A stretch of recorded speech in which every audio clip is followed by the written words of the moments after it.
Salut, c'est Trado, content de vous retrouver pour la mise à jour des zones d'accumulation rationnelle pour l'or et pour l'argent, ainsi que les platinoïdes. On va commencer comme d'habitude par les actualités que j'ai repérées pour vous. Première actualité, c'est intéressant parce que on se demandait où en étaient les livraisons sur le COMEX ou la COMEX, et selon le dernier article de Peter Schiff, gourou de la finance personnelle, mais pas seulement, aux États-Unis, qui suit de très près l'or.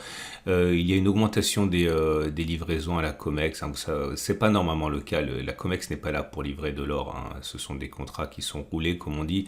Mais l'idée ici, c'est que la reprise des livraisons semble montrer encore une fois que certains veulent rentrer en possession des contrats d'or qu'ils ont achetés. Ça, c'est toujours intéressant. Clairement, ils préfèrent l'avoir chez eux qu'ailleurs. Deuxième article que j'ai trouvé assez intéressant, passionnant, puisque c'est la question de l'or pendant les récessions. Comme on le sait, une des grandes questions actuelles, c'est faut-il réallouer son capital, notamment avec l'arrivée sans doute d'une récession. La question, c'est sera-t-elle violente ou pas? Est-ce que c'est un soft landing ou un hard landing? Mais dans tous les cas, il est important de savoir ce que fait l'or. Et selon les statistiques qui ont été relevées, je vous montre ça globalement, mais l'article est beaucoup mieux fait que ce que je vais en dire maintenant. Si on regarde ce qui s'est passé lors des précédentes récessions, on voit que l'or a fait 28% et que le différentiel par rapport à l'or et le SP500, qui est l'indice le plus suivi au monde, est de 37%.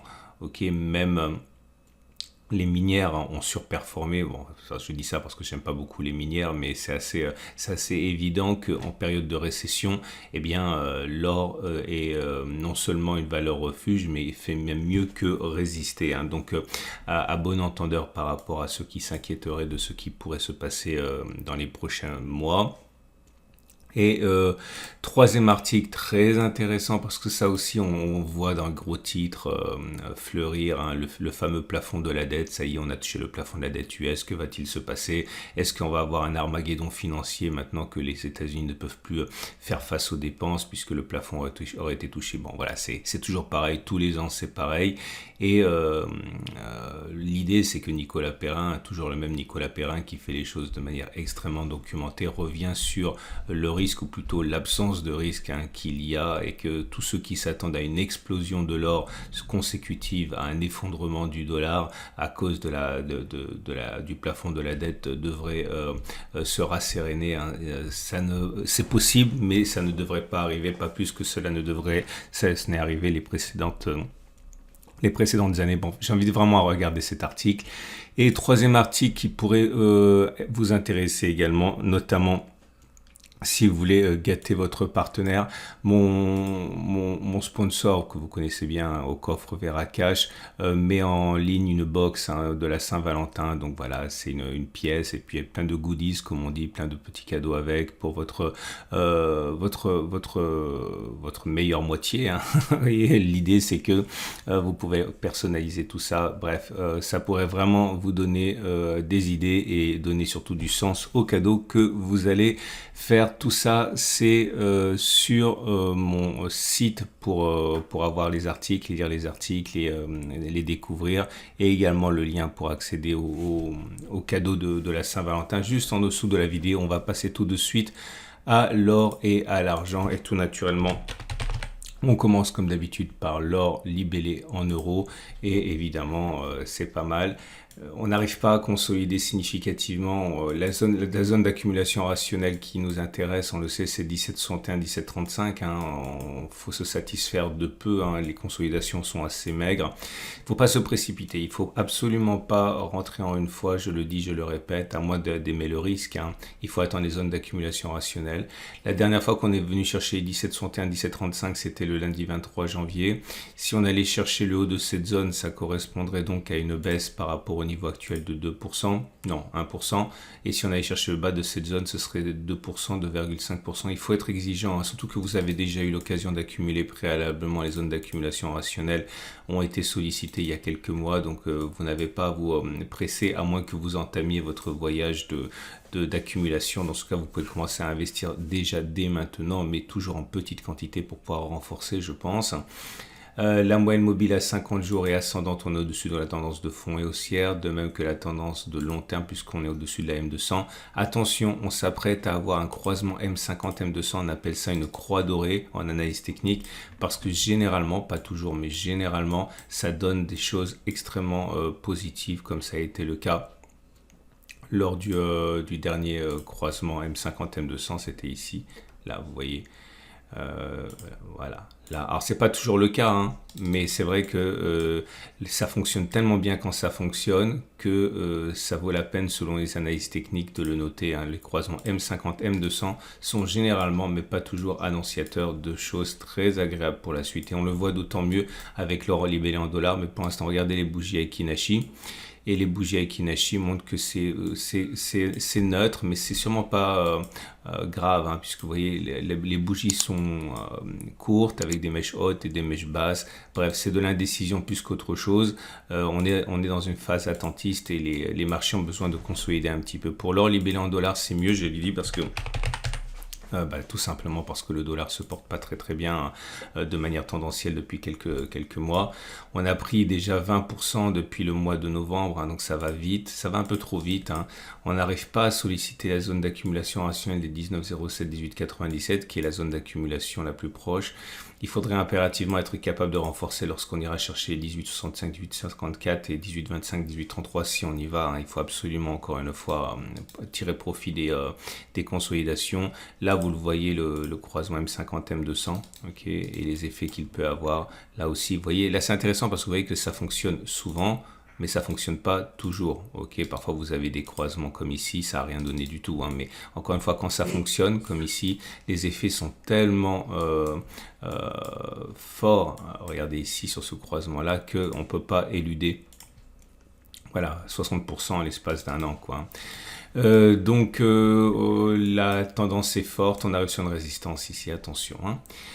Je vous rappelle que ce format vous est apporté par mon partenaire au coffre Veracash. Au coffre vous permet d'acheter de l'or, des larges d'argent, des platinoïdes, de vous le faire livrer ou de vous le conserver dans un coffre en France ou à l'étranger. Et ensuite vous pouvez acheter et vendre par l'entremise avec les autres clients au coffre. Et vous avez également Veracash, un produit exceptionnel, donc de l'or, de l'argent acheté, mais vous y adossez une carte Mastercard classique. Comme ça, si l'or et si l'argent montent, eh bien vous pouvez tout simplement dépenser plus avec votre carte. Ce sont des sponsors, n'hésitez pas à cliquer sur le lien en dessous pour aller visiter leurs produits, parce que c'est exactement ce qu'il vous faut. Je le répète, ce sont des sponsors. Regardez l'argent maintenant, l'argent libellé en euros, qui est plus sage, j'ai envie de dire, qui prend plus, qui prend davantage son temps. L'argent libellé en euros, ça fait des semaines maintenant que l'on consolide après avoir connu une explosion sur les zones d'accumulation rationnelle ici des 18,3. Là, la bonne nouvelle, c'est qu'on vient solliciter les zones d'accumulation rationnelle, notamment 21,5, 21,2. Ces zones d'accumulation rationnelle, la prochaine est à 20, 20,2. Tendance de long terme et tendance de fond plutôt neutre parce qu'on est au-dessus de la M200, mais celle-ci descend. Pareil pour la M50, donc on est en période de congestion, on est en période de consolidation et c'est une bonne chose. Je répète que voilà, depuis les plus bas de septembre, on a pris 30%. 32%, alors, il est normal que l'on consolide encore un peu, ça serait bien qu'on aille chercher les 20,2 euros et pour l'argent libellé en dollars, c'est comme l'or libellé en dollars, ça va vite, ça va très vite, un peu moins vite que pour l'or, mais plus vite que pour l'euro, on a pris depuis les plus bas, alors là c'est 40%, vous voyez, donc ça va trop vite, donc il est normal qu'on latéralise. Prochaine zone d'accumulation rationnelle, ben on y est, hein, c'est 23,5, 22,9, ensuite 22 dollars. On passe au platinoïde. Et on passe au platinoïde qui passe une mauvaise semaine, hein. Regardez le platinoïde qui en l'espace de 3 séances a abandonné la bagatelle de... Alors attendez, 1, 2, 3, voilà, c'est ici, 7%. La mauvaise nouvelle, c'est que on s'enfonce, hein. La bonne nouvelle, c'est que si vous croyez au palladium, à ses vertus, notamment dans le cadre de l'industrie Eh bien, on est en zone d'accumulation rationnelle pour le long terme. Cette zone de support des 13,55-45 correspond à celle qui a déjà été exploitée ici, qui correspond encore une fois à une zone sur laquelle on a rebondi très massivement. Aucune garantie que cela se produise de cette manière cette fois-ci, mais en tout cas, c'est une zone d'accumulation rationnelle pour le long terme. Attention, on peut s'enfoncer encore de manière significative à l'intérieur de cette zone grise avant d'éventuellement rebondir. Donc, une perte d'encore 10% est envisageable. Donc, on peut envisager d'acheter un peu maintenant et un peu en bas, par exemple. Tendance de long terme baissière, tendance de fond baissière et bougies Aiki-Nashi qui sont mauvaises, c'est-à-dire baissières avec une succession de bougies rouges et les dernières n'ont pas de mèche basse, donc c'est encore plus mauvais. Bref, il est plus plausible que l'on continue de descendre plutôt que l'on ait fait le plus bas sur le palladium. Pour le palladium, mais libellé en dollars, malheureusement, il n'y a pas de miracle, ça reste négatif. On est en dessous de la M200, en dessous de la M50. Là aussi, on sollicite une zone d'accumulation rationnelle, c'est les 1646 499 qui a déjà été sollicité ici. Donc, seconde chance pour ceux qui croient au long terme pour le palladium et seconde chance surtout pour ceux qui veulent accumuler petit à petit. Les bougies Aiki-Nashi, là aussi, sont mal orientées. On est sur zone d'accumulation rationnelle. Pour le platine maintenant, alors c'est mieux sur le platine notamment à cause de sa connotation, on va dire, métaux précieux et qui joue sur les deux tableaux, celui des métaux précieux et des platinoïdes pour l'industrie notamment automobile. On a une tendance de long terme qui est toujours haussière, avec la M200 qui monte, la tendance de fond par contre est baissière. On arrive sur zone d'accumulation rationnelle, les 917 897 euros. Et quand on regarde les bougies Aiki-Nashi, on se dit qu'il y a peu de chances pour que on arrête de baisser maintenant avec des bougies rouges sans mèche basse, sans mèche haute. Donc il est plausible que l'on continue d'évoluer de manière négative pour aller chercher notre zone d'accumulation rationnelle, les 917 897. Et c'est pareil pour le platine, mais libellé en dollars, on est sur une zone qui devrait être cassée pour aller chercher la zone de support journalier des 975-960. Ça ne remet pas en cause la tendance de long terme qui est haussière, mais ça remet en cause la tendance de fond qui est maintenant neutre, puisqu'on est au-dessus de la M50 qui descend. On a dit peu de chance pour que l'on évite un contact avec 975-960 $. Voilà ce qu'on pouvait dire pour l'or, l'argent et les platinoïdes. Donc c'est une excellente semaine. Si vous avez aimé les articles que j'ai présentés, vous pouvez les lire et vous avez des liens en dessous de la vidéo pour vous y rendre. Vous pouvez également considérer de vous procurer la box de la Saint-Valentin. Vous avez un lien en dessous de la vidéo aussi. Je vous souhaite une excellente journée. N'oubliez pas de vous abonner au format si vous l'avez aimé. C'est mis à jour 2 fois par semaine, le mercredi et le samedi. Je vous souhaite une excellente journée. Je vous dis à mercredi pour la mise à jour.